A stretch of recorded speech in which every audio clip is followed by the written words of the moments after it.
On vient de le voir, s'alimenter correctement devient difficile pour les foyers polynésiens.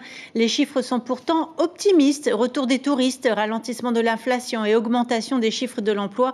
Le premier trimestre 2023 semble prometteur, mais dans les faits, la population souffre de prix trop élevés. Un retour à la normale est-il possible? Élément de réponse avec Nicolas Suire et Jacques Damour. Au premier trimestre 2023, le chiffre d'affaires des entreprises polynésiennes progresse de 10%. La fréquentation touristique double presque. Le chiffre d'affaires des entreprises non touristiques est 20% plus élevé qu'avant la crise. L'emploi salarié retrouve son niveau d'avant Covid.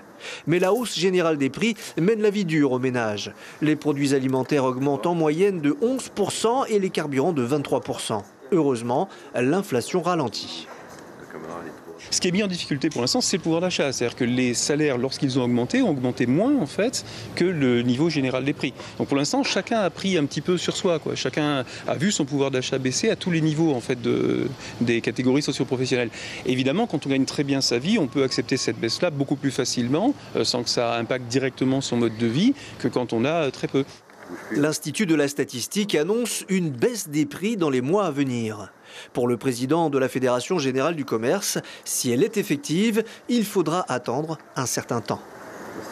Les industriels négocient les matières premières pratiquement un an à l'avance. Les produits qui ont été importés pour nous, il faut pour ça attendre une régulation dans 3 à 6 mois. Parce qu'on n'importe pas un paquet, c'est des conteneurs, donc il faut les liquider. Pour l'économiste, la baisse des prix aura bien lieu, mais elle ne concerne pas tous les produits. On est monté très très haut en fait dans le prix de l'énergie, très très haut dans le prix des transports, très très haut sur certains matériaux, sur certaines denrées alimentaires aussi comme les céréales.